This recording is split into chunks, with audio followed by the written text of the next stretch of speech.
December 7th, 1941. In 90 minutes, a sleeping nation was shattered. The pride of the U.S. Pacific Fleet burned in its own harbor. Japan believed it had crippled America before the war truly began. But the attack did not cripple a nation. It created a resolve that would not bend. This is not only the story of an ambush, it is the story of what happened next. How farmers and factory workers forged the largest war machine on Earth and drove it across the Pacific.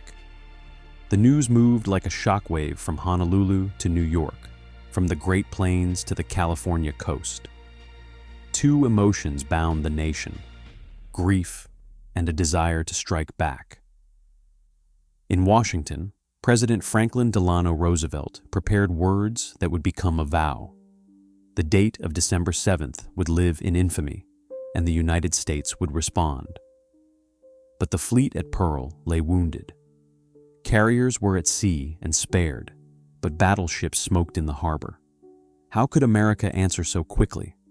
With an idea, audacious, dangerous, almost impossible, and with a transformation that would remake the country. At 7:55 a.m., a quiet Hawaiian morning cracked open. Japanese carrier groups launched 353 aircraft in two waves: fighters, dive bombers, torpedo planes. They swooped into Oahu, torpedoes knifing through water toward hulls, bombs whistling onto decks. Battleship Row turned into a cauldron. A 1,760-pound armor-piercing bomb punched through the USS Arizona's deck. Her forward magazine detonated. In an instant, steel curled like paper, and a fireball roared upward.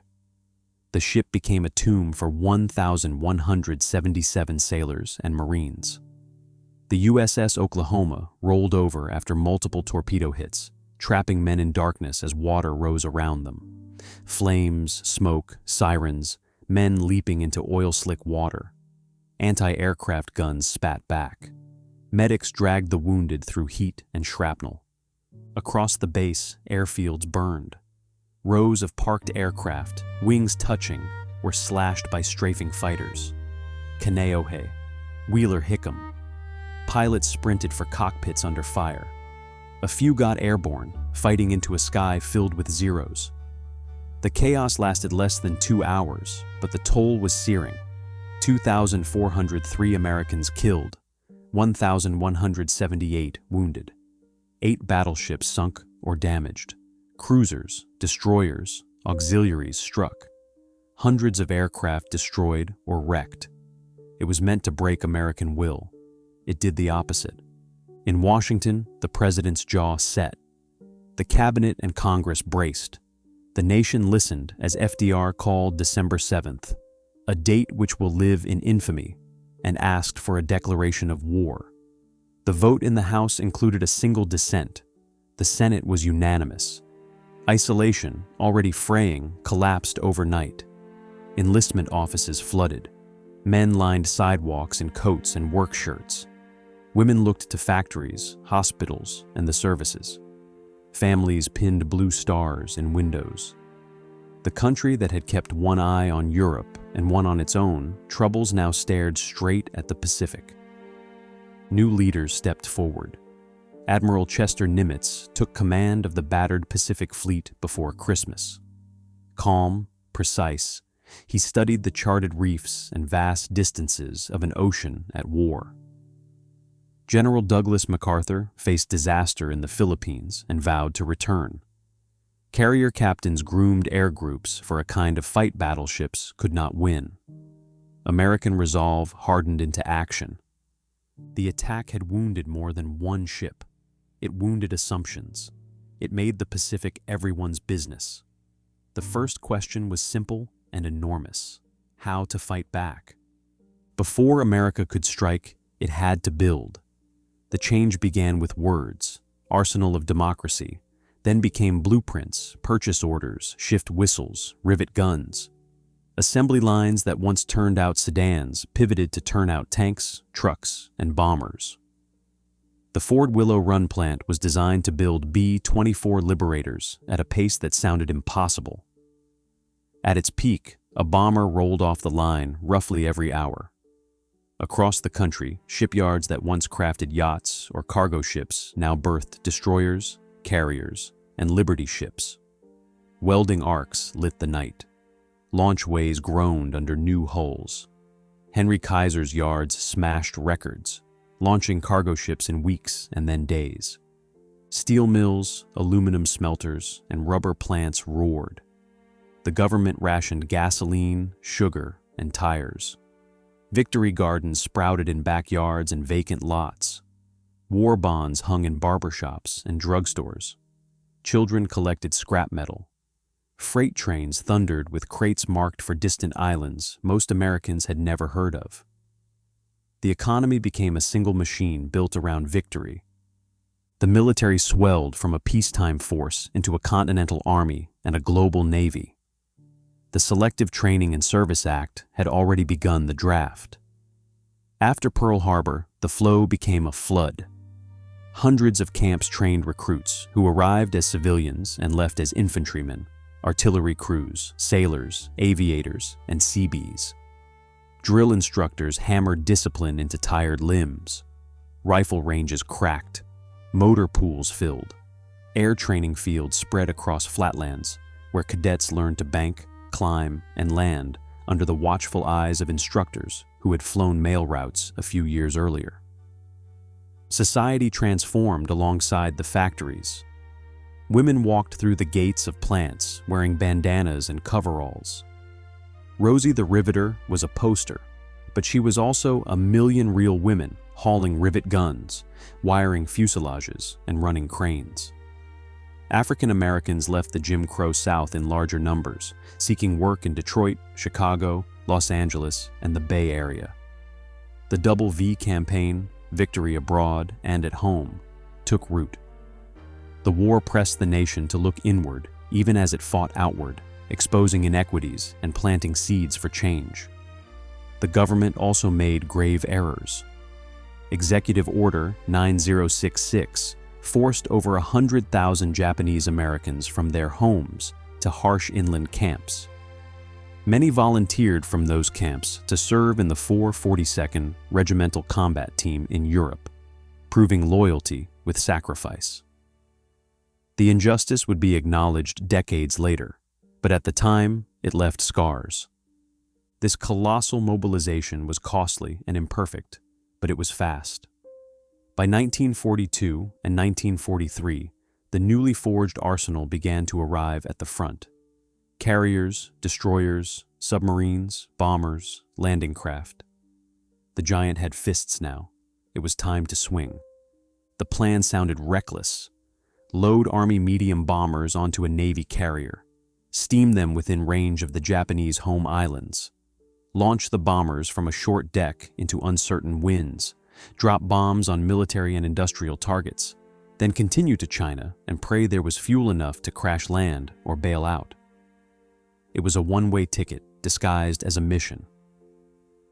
Lieutenant Colonel James Harold Doolittle, aviator and engineer, took the helm. Ground crews stripped B-25s of unnecessary weight and added fuel tanks. Crews trained for short takeoffs. The carrier selected, USS Hornet, left San Francisco with her deck crowded by twin-engine bombers. Sailors stared, grinned, shook their heads. The task force steamed west to a rendezvous with fate. On April 18, 1942, after an early detection by Japanese picket boats, the decision was made to launch hundreds of miles farther out than planned. Pilots tightened harnesses, propellers bit into cold air, and bombers lurched forward, wheels bouncing on pitching deck planks. One by one, 16 B-25s clawed into the sky. They flew low over the waves, then climbed and crossed the coastline into Japan. Sirens wailed in cities that had believed themselves out of reach. The physical damage was light. The psychological effect was heavy. For the first time, bombs fell on Tokyo and other cities. The message was simple: you are not safe. We can reach you. The crews pressed on toward China. Many crash-landed. Some bailed out in darkness. Chinese civilians and guerrillas helped shepherd survivors to safety at great cost. Several raiders were captured by the Japanese and suffered harsh imprisonment. Doolittle believed he would be court-martialed for losing his planes. Instead, he received the Medal of Honor. The raid lifted American spirits and jolted Japanese leaders. It helped set in motion decisions that would lead to a far greater clash. Intelligence, patience, and timing can break a superior force. American cryptanalysts at Station Hypo, led by Commander Joseph Rochefort, had chipped away at the Japanese Navy's JN-25 code. They suspected that a target identified as AF was Midway Atoll. To confirm, they had Midway send an unencrypted message about a water shortage. Japanese intercepts repeated it in code. AF was Midway. Admiral Chester Nimitz weighed his limited assets: 3 carriers, Enterprise, Hornet, Yorktown, and a small force of cruisers and destroyers. Yorktown limped into Pearl Harbor, damaged from the Coral Sea battle, but repair crews swarmed her and returned her to sea in days. Nimitz set an ambush northwest of Midway. Japanese Admiral Isoroku Yamamoto, architect of Pearl Harbor, led a vast armada to seize the atoll and draw out what he believed remained of the American fleet. On June 4, 1942, Japanese planes struck Midway's airfields at dawn. American Marines and sailors fought fires and returned anti-aircraft fire, while Midway-based bombers launched desperate attacks. Torpedo squadrons from the carriers, flying slow, vulnerable TBD Devastators, found the Japanese carriers and attacked at sea level into a storm of fighters and flak. They were shot down almost to the last plane. Their courage, however, fixed the enemy's attention at wavetop height. High above, Enterprise and Yorktown's dive bombers searched an empty sea until a fateful decision by Lieutenant Commander Wade McCluskey, following a lone Japanese destroyer's wake, revealed the fleet. It was the hinge of the battle.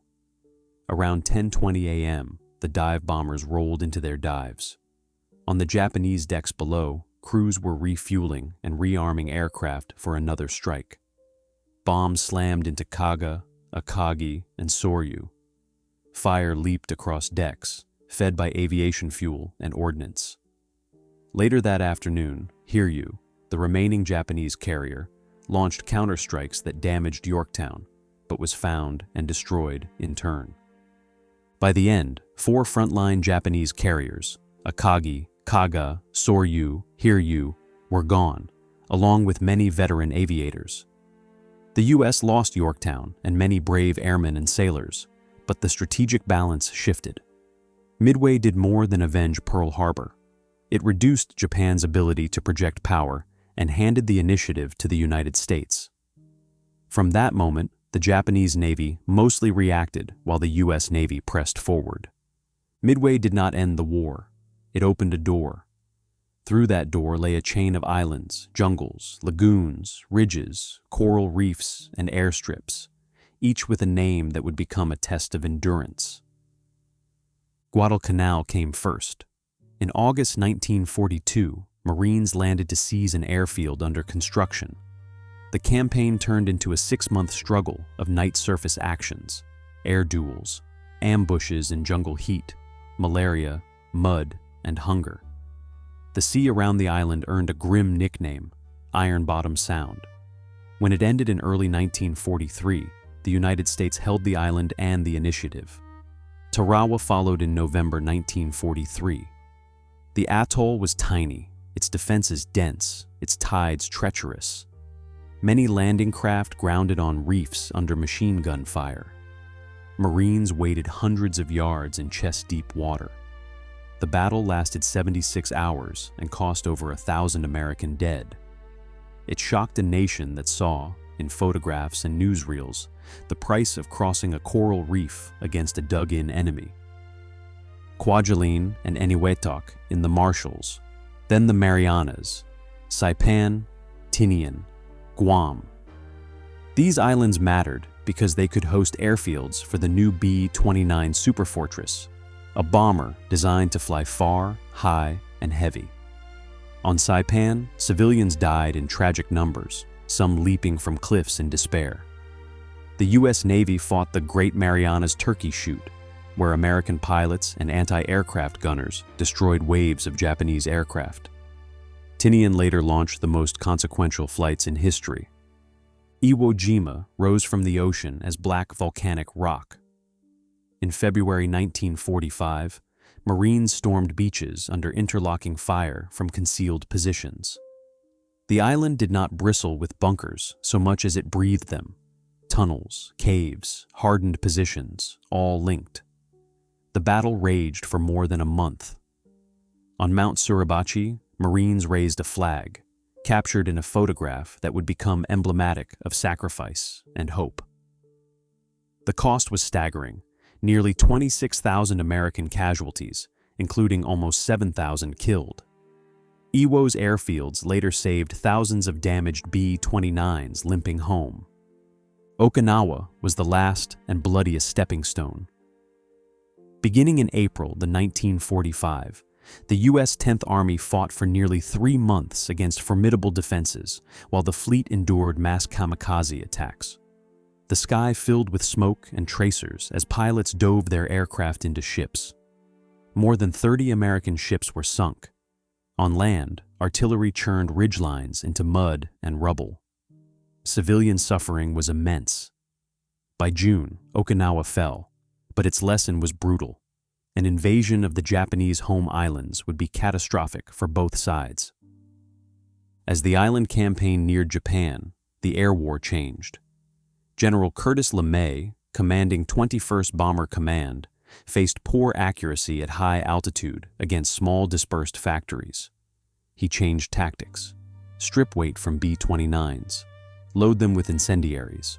Fly at night, low, in tight streams.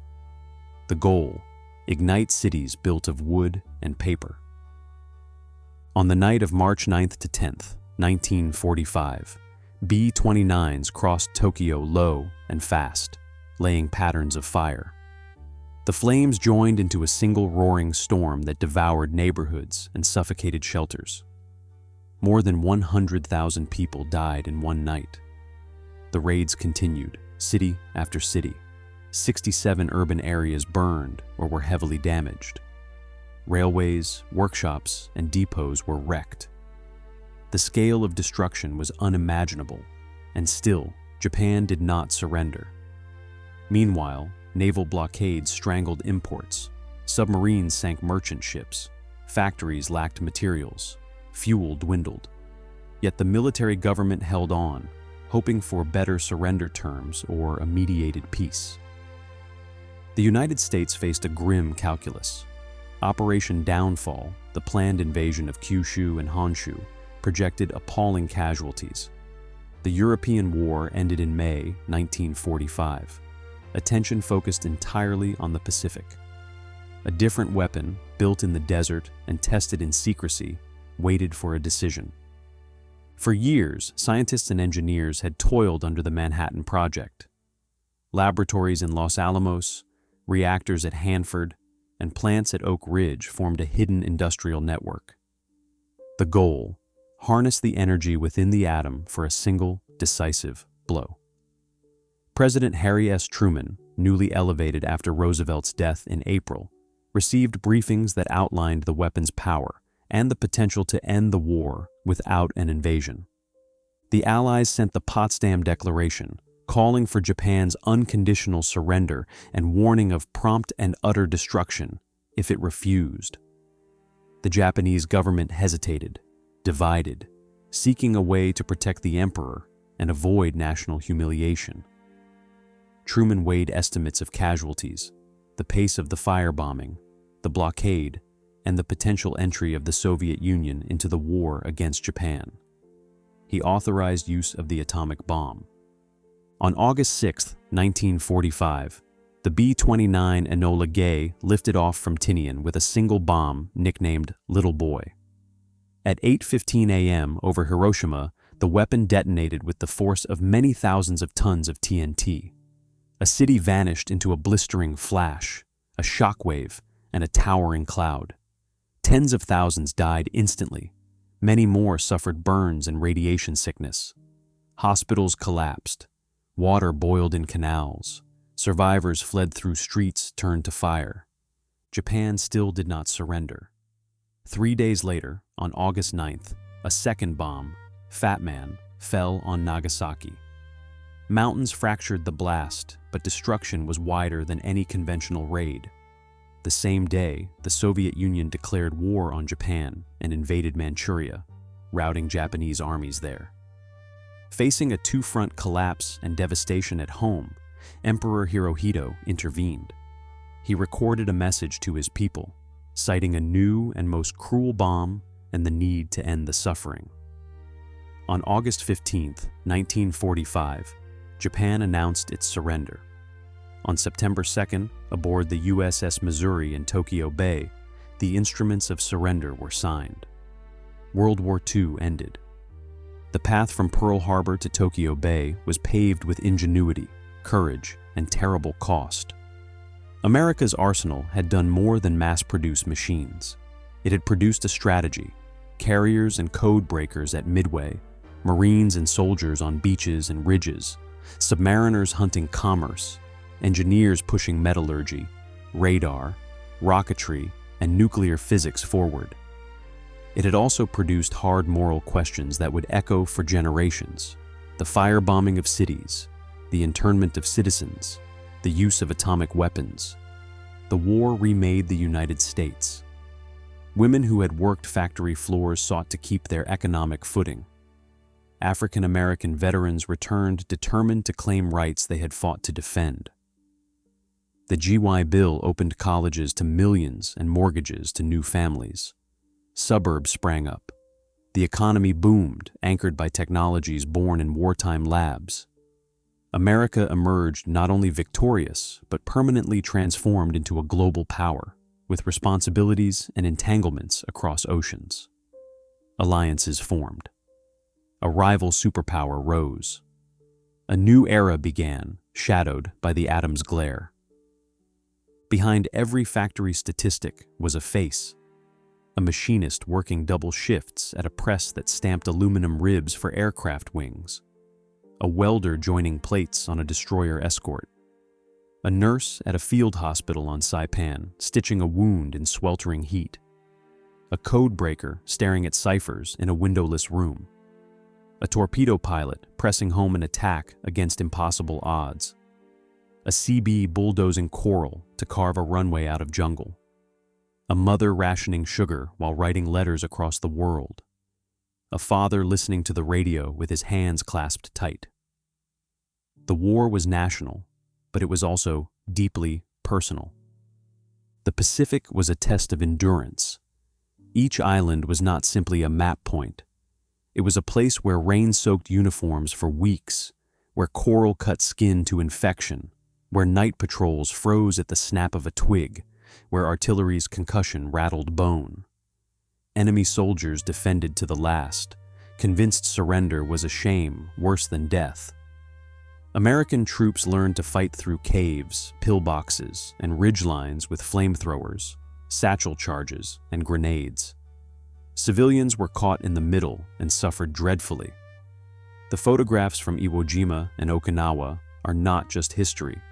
They are warnings about what modern war does to bodies and hearts. Pearl Harbor unlocked a collective will. The United States had industry, resources, and manpower, but those alone do not guarantee victory. The difference came from an ability to learn and adapt. After early defeats, commanders studied, changed tactics, and made hard choices. Carriers replaced battleships at the center of naval power. Radar and radio discipline improved. Logistics, the dull art of fuel, ammunition, and spare parts, became a decisive weapon. The country adjusted to reality and moved faster than a rigid empire could. The war could have bent a different way many times. Dive bombers finding Japanese carriers at Midway, Marines holding Henderson Field on Guadalcanal. the first wave at Tarawa breaking the seawall under fire, destroyers at Okinawa standing as shields against kamikazes, engineers at Los Alamos solving the unsolvable. Each moment seemed small against the vast Pacific, yet together they pulled a nation from shock to victory. Victory carried consequences that outlived the celebrations. Hiroshima and Nagasaki ended one war, but began another struggle. How to live in a world where a single weapon could erase a city. The firebombing of Tokyo asked how far democracies will go in total war. The internment of Japanese Americans revealed how fear can corrode justice. These questions remain, and they should. A nation must look back with clear eyes if it hopes to move forward with wisdom. Pearl Harbor was meant to be a knockout blow. Instead, it awoke a fury that reshaped the world. From burning oil in Hawaii to surrender in Tokyo Bay, America remade itself through shipyards, airfields, classrooms, and battlefields, paid for in youth, in blood, and in ash. When you strike a sleeping giant, you must be ready for the moment it opens its eyes. That generation did more than open theirs. They built, fought, and endured until the war was done. Their legacy is a map of choices, bold, flawed, brilliant, terrible, made under pressure. It reminds us that resolve without wisdom is dangerous, and wisdom without resolve is hollow. The line from Pearl Harbor to Hiroshima is one of history's swiftest and most brutal transformations. It forces us to ask what kind of power we create when we are wounded, and what kind of world we build after victory. Which part of this story strikes you most? Midway's 5 fateful minutes, the firestorm that erased a city in one night, or the decision to use a weapon that could unmake the world? Reflect on the costs paid for peace and the responsibilities that come with strength. If you enjoyed this story, subscribe for more historical turning points every week.